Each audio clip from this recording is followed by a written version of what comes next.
میں سنتا ہوں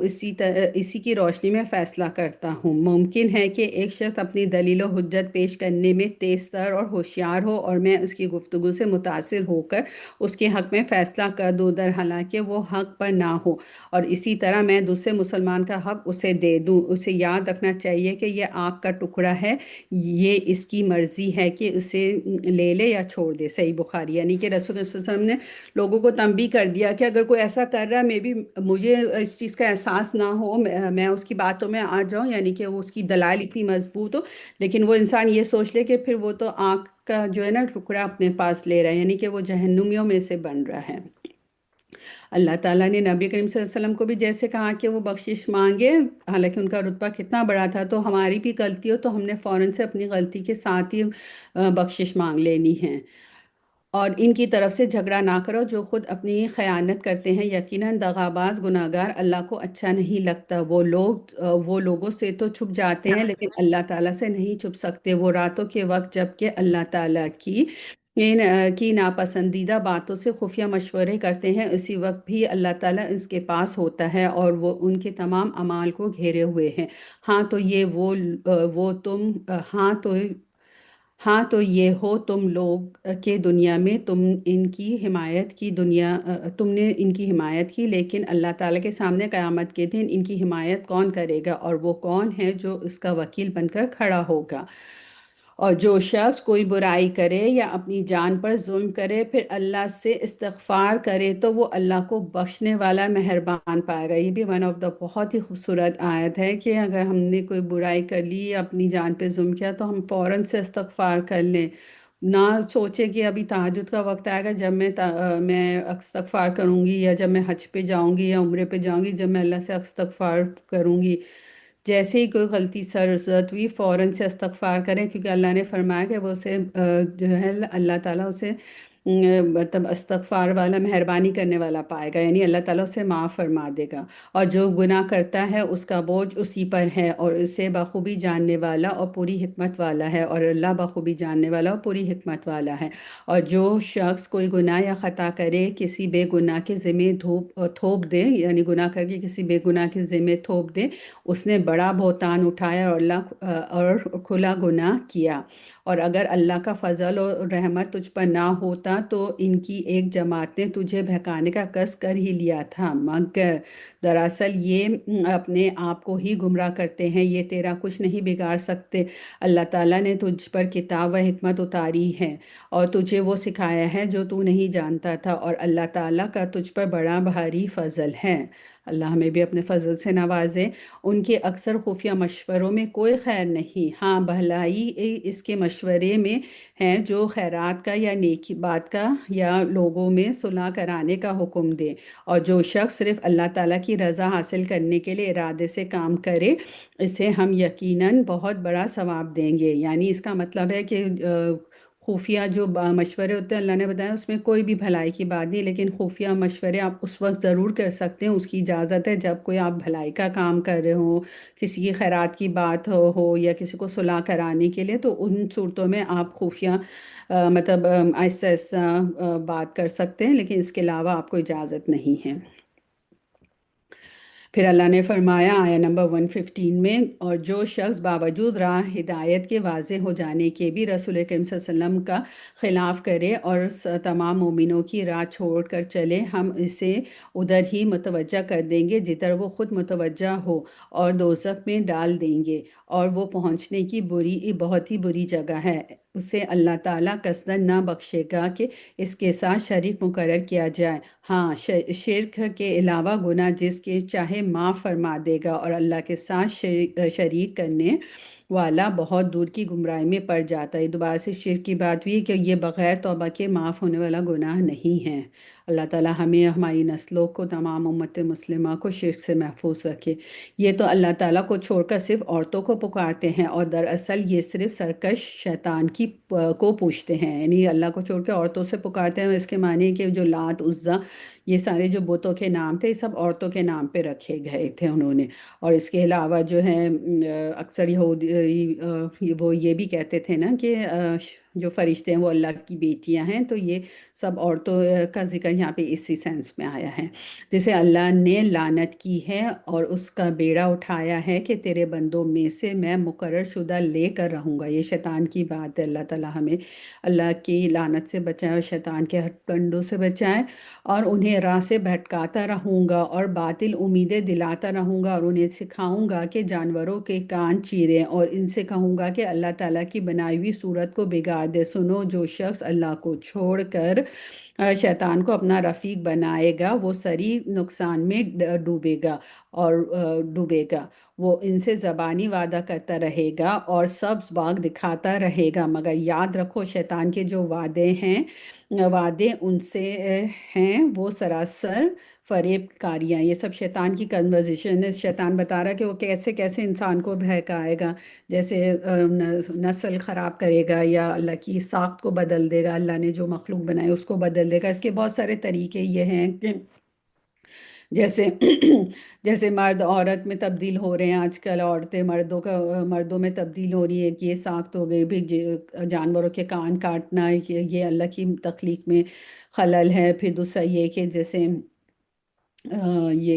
جیسے آپ یہ دیکھ لیں، بہت قریب کی اگزامپل ہے کہ آج کل جو فروٹ ہیں وہ سیڈ لیس ہیں، جیسے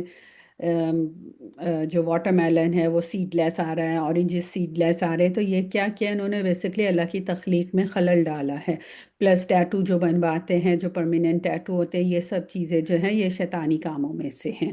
کیونکہ شیطان تو ان سے پھر زبانی وعدے کرتا ہے نا، وہاں پہ جا کے قیامت کے دن تو وہ کہہ دے گا کہ میں نے تو صرف انہیں بتایا تھا، یہ تو خود میری طرف آئے تھے۔ اللہ ہمیں شیطان کے ہتھ کنڈوں سے بچائے۔ یہ وہ لوگ ہیں جن کی جگہ جہنم ہے، جہاں انہیں چھٹکارا نہ ملے گا، اور جو ایمان لائے اور بھلے کام کریں ہم انہیں ان جنتوں میں لے جائیں گے جن کے نیچے چشمے جاری ہیں، یہ ابداً آباد رہیں گے۔ یہ ہے اللہ کا وعدہ جو سراسر سچا ہے، اور کون ہے جو اپنی بات میں اللہ سے زیادہ سچا ہے؟ اللہ تعالیٰ ہمیں بھی جنت الفردوس عطا فرمائے۔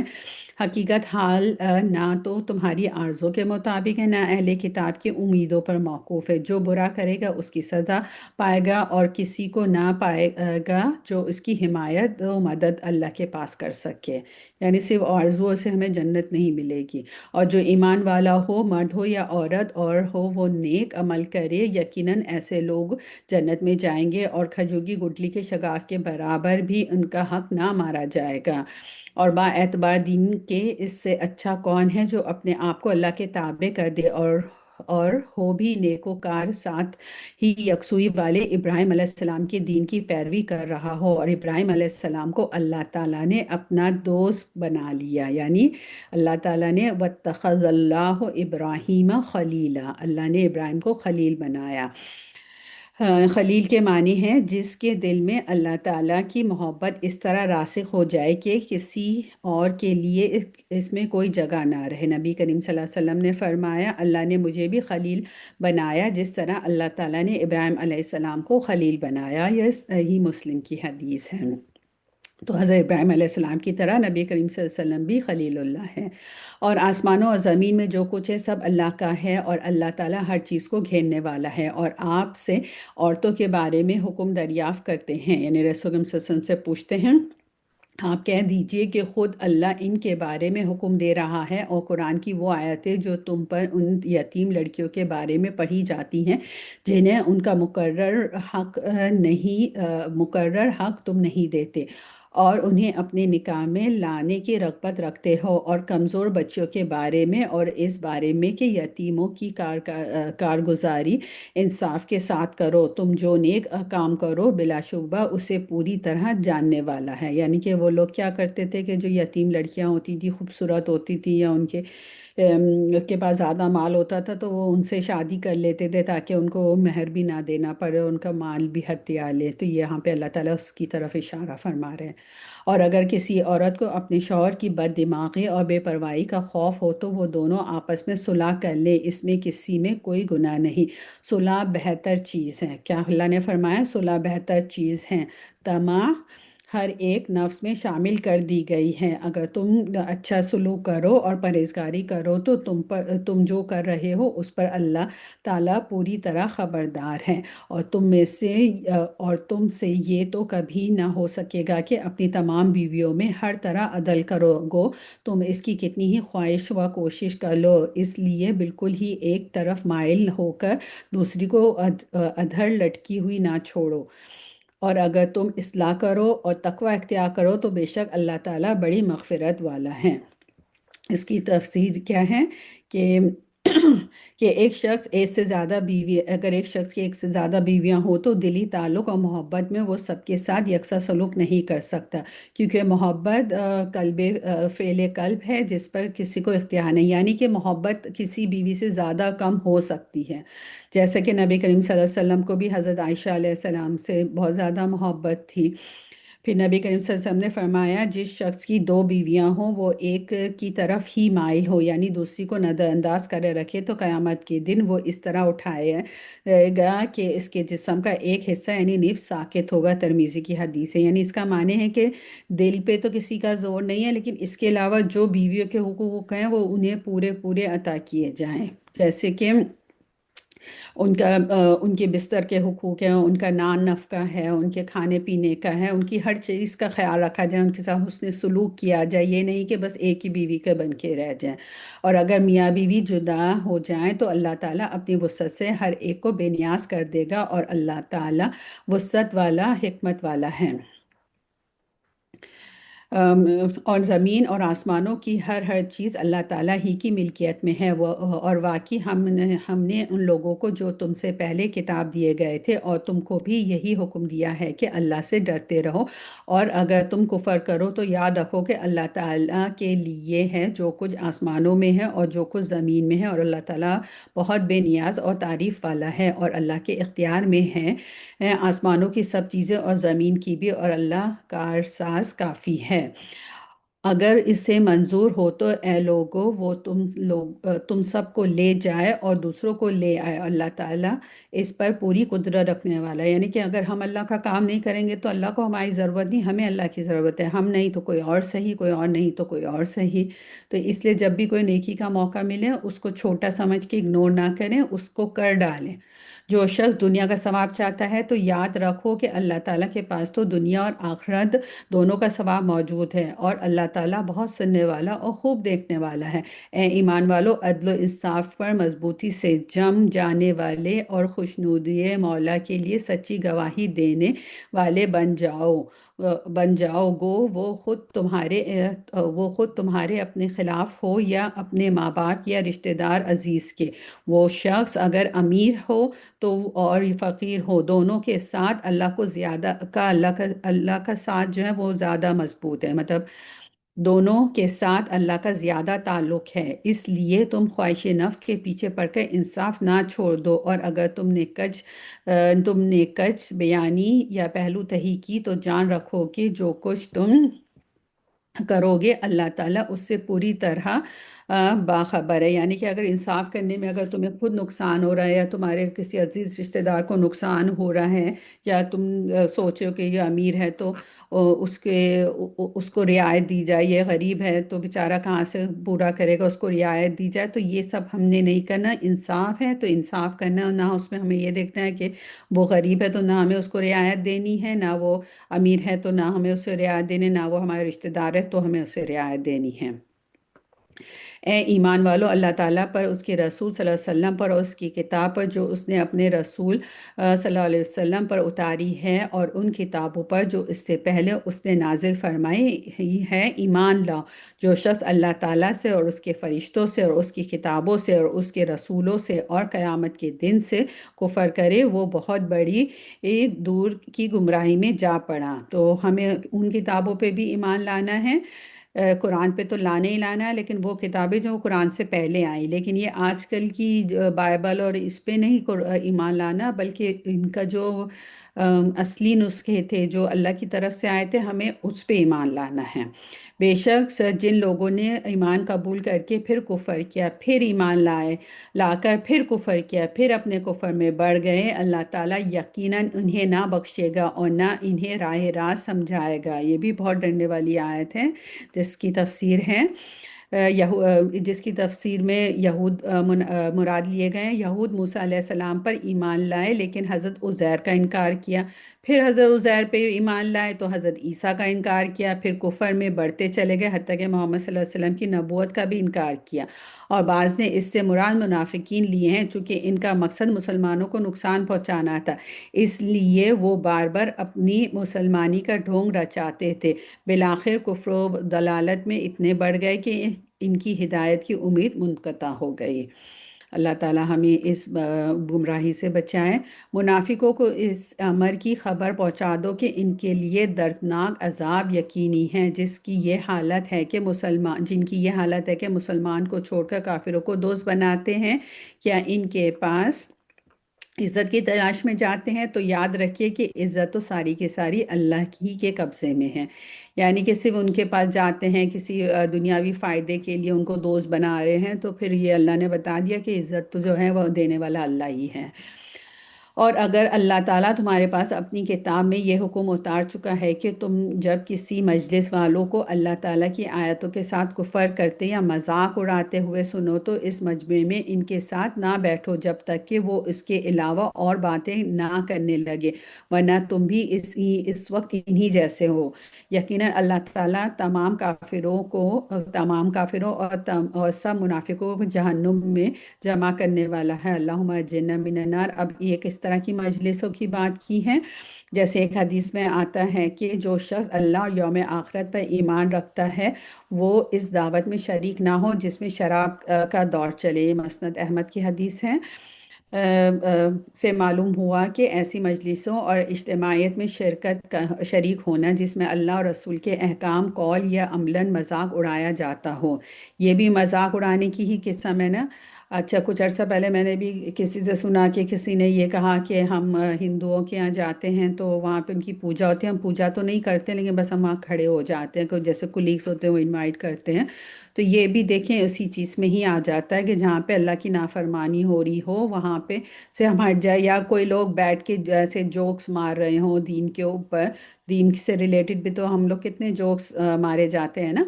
تو وہ ایسے جوکس بھی مار رہے ہو نا تو وہاں سے بھی ہمیں ہٹ جانا چاہیے، مطلب اس کے ساتھ پارٹیسپیٹ نہیں کرنا چاہیے، وہاں بیٹھے نہیں رہنا چاہیے۔ ایٹ لیسٹ اٹھ کے آپ یہ بتائیں کہ اپنے اٹھنے جانے سے انہیں یہ احساس ہوگا کہ وہ غلط کر رہے ہیں۔ پھر اللہ تعالیٰ نے فرمایا یہ لوگ تمہارے انجام کار کا انتظار کر رہے ہیں، پھر اگر تمہیں اللہ فتح دے تو یہ کہتے ہیں کہ کیا ہم تمہارے ساتھ نہیں، اور اگر کافروں کو تھوڑا سا غلبہ مل جائے تو ان سے کہتے ہیں کہ ہم تم پر غالب نہ آنے والے تھے، اور کیا ہم نے تمہیں مسلمانوں کے ہاتھوں سے نہ بچایا تھا؟ پس قیامت میں خود اللہ تعالیٰ تمہارے درمیان فیصلہ کرے گا، اور اللہ تعالیٰ کافروں کو ایمان والوں پر ہرگز راہ نہ دے گا۔ بے شک منافق اللہ سے چال بازیاں کر رہے ہیں اور وہ انہیں اسی چال بازی کا بدلہ دینے والا ہے، اور جب نماز کو کھڑے ہوتے ہیں تو بڑی کاہلی کی حالت میں کھڑے ہوتے ہیں، صرف لوگوں کو دکھاوا کرتے ہیں اور یاد الہی یوں ہی سی برائے نام کرتے ہیں۔ یعنی یہ منافقوں کی نماز کے بارے میں بتایا جا رہا ہے کہ وہ کس طرح کی نمازیں پڑھتے تھے، کاہلی کے ساتھ پڑھتے تھے۔ یعنی کہ نماز اسلام کا بہترین ایک اہم رکن ہے اور اشرف ترین فرض ہے، اس میں بھی وہ کاہلی اور سستی کا مظاہرہ کرتے تھے کیونکہ ان کا قلب ایمان، خشیت الہی اور خلوص سے محروم تھا۔ یہی وجہ تھی کہ عشاء اور فجر کی نماز بطور خاص ان پر بہت بھاری تھی، جیسے کہ نبی کریم صلی اللہ علیہ وسلم کا فرمان ہے، صحیح بخاری کی حدیث ہے، منافق پر عشاء اور فجر کی نماز سب سے زیادہ بھاری ہے۔ یہ بھاری ہے۔ پھر یہاں پہ یہ فرمایا نا کہ برائے نام ہی پڑھتے تھے، تو اللہ کا ذکر تو برائے نام کرتے ہیں یا نماز مختصر سی پڑھتے ہیں؟ جب نماز اخلاص، خشیت الہی اور خشوع سے خالی ہو تو اطمینان سے نماز کی ادائیگی نہایت گراں ہے۔ یہ ہم نے اور سورہ بقرہ میں بھی ان منافقوں کے بارے میں آیا ہے، حدیث میں نبی کریم صلی اللہ علیہ وسلم نے فرمایا یہ منافق کی نماز ہے، یہ منافق کی نماز ہے، یہ منافق کی نماز ہے، کہ بیٹھا ہوا سورج کا انتظار کرتا رہتا ہے یہاں تک کہ جب سورج شیطان کے دو سنگوں کے درمیان یعنی غروب کے قریب ہو جاتا ہے تو اٹھتا ہے اور چار ٹھونگے مار لیتا ہے۔ یہ صحیح مسلم کی حدیث ہے۔ تو ہمیں بھی اپنی نمازوں کا خیال رکھنا چاہیے اور بہترین نماز پڑھنے کی اللہ ہمیں بھی توفیق عطا فرمائے۔ وہ درمیان میں ہی معلق ڈگمگا رہے ہیں، نہ پورے ان کی طرف نہ صحیح طور پر ان کی طرف، اور جسے اللہ تعالیٰ گمراہی میں ڈال دے تو اسے اس کے لیے کوئی راہ نہ پائے گا۔ اے ایمان والو، مومنوں کو چھوڑ کر کافروں کو دوست نہ بناؤ، کیا تم یہ چاہتے ہو کہ اپنے اوپر اللہ کی صاف حجت قائم کر لو؟ دیکھیں اس بارے میں تیسری بار یہ بات کی جا رہی ہے۔ اچھا، اس کا مطلب یہ ہرگز نہیں ہے کہ جو نان مسلم ہیں ان کو ہم دوست ان سے ہم کوئی تعلق نہ رکھیں، ان کے ساتھ حدیث کے مطابق ان کے ساتھ آپ جو ہے حسن سلوک کریں، ان کے ساتھ آپ کاروبار کر سکتے ہیں۔ یہاں پہ اس طرح کی دلی دوستی ہے کہ آپ اپنے سیکریٹس ان کے ساتھ شیئر نہ کرو، جو ریئلی آپ کے جو سیکریٹس ہیں وہ اس طرح کی چیزوں سے منع کیا گیا، لیکن ان کے ساتھ یہ اس کا مطلب نہیں ہے کہ ہم ان کو اس کے ساتھ مخلص ہمارے نیبر میں ہے تو ہم ان کے ساتھ اچھا سلوک نہ کریں۔ منافق تو یقیناً جہنم کے سب سے نچلے طبقے میں جائیں گے، ناممکن ہے تو ان کا کوئی مددگار پائے، تو ان کا کوئی مددگار پائے۔ یا نچلا حصہ کیا ہے؟ حاویہ کہلاتا ہے جہنم کا جو سب سے نچلا حصہ ہے، یعنی کہ کافر بھی اس کے اوپر والے لیول پہ ہوں گے، جو جہنم کے اس سے اوپر والے لیول میں ہوں گے، کیونکہ منافق جو ہے نا وہ آستین کے سانپ ہوتے ہیں، وہ مسلمانوں کے ساتھ مخلص بننے کا ایکٹ کرتے ہیں اور ان کے پیچھے ان کے سب سے بڑے دشمن ہوتے ہیں، اس لیے ان کی سزا بھی بہت بڑی ہے۔ ہاں، جو توبہ کر لیں، یعنی کہ اب ان منافقین کے بارے میں یہ بتایا گیا ہے، ہاں جو توبہ کر لیں، اصلاح کر لیں اور اللہ تعالیٰ پر کامل یقین رکھیں اور خاص اللہ ہی کے لیے دینداری کرے تو یہ لوگ مومنوں کے ساتھ ہیں، اللہ تعالیٰ مومنوں کو بہت بڑا اجر دے گا۔ اس کا مطلب ہے یعنی منافقین میں ان چار چیزوں کا خلوص دل سے اہتمام کرے گا، وہ جہنم میں جانے سے بجائے جنت میں اہل ایمان کے ساتھ ہوگا۔ تو اس کا مطلب ہے کہ ہمارے لیے بھی یہ بات ہے اور منافقین کے لیے بھی کہ توبہ کرنا، کیا کیا چار چیزیں ہیں؟ توبہ کرنا، اصلاح کرنا یعنی کہ اپنے آپ کو امپروو کرنا، پھر اللہ پہ کامل یقین رکھنا اور خالص اللہ ہی کے لیے داری کرنا، یعنی اپنے دین کو اللہ کے لیے خالص کرنا۔ اب اس پورے جز کا خلاصہ اس آیت میں بیان کیا جا رہا ہے، جس میں اللہ تعالیٰ فرما رہے ہیں اللہ تعالیٰ تمہیں سزا دے کے کیا کرے گا اگر تم شکر گزاری کرتے رہو اور با ایمان رہو۔ اللہ تعالیٰ بہت قدر کرنے والا اور پورا علم رکھنے والا ہے۔ تو اللہ تعالیٰ ہمارے اس پڑھنے کو قبول فرمائے، اور جو ہم نے شروع میں بات کی تھی نا کہ اس پورے جز کا مقصد جو ہے وہ کیا ہے، ہمارے لیے ٹیک ہوم میسج کیا ہے کہ آخرت میں کامیابی کے لیے با ایمان ہونا اور شکر گزاری کرنا ضروری ہے۔ ہم اللہ کا شکر ادا کرتے ہیں، اللہ کی ہر نعمت کا، اللہ تعالیٰ ہمیں با ایمان بنائے اور شکر گزار بنائے۔ الحمدللہ رب العالمین۔ ہمارا آج جز نمبر 5 کمپلیٹ ہوا۔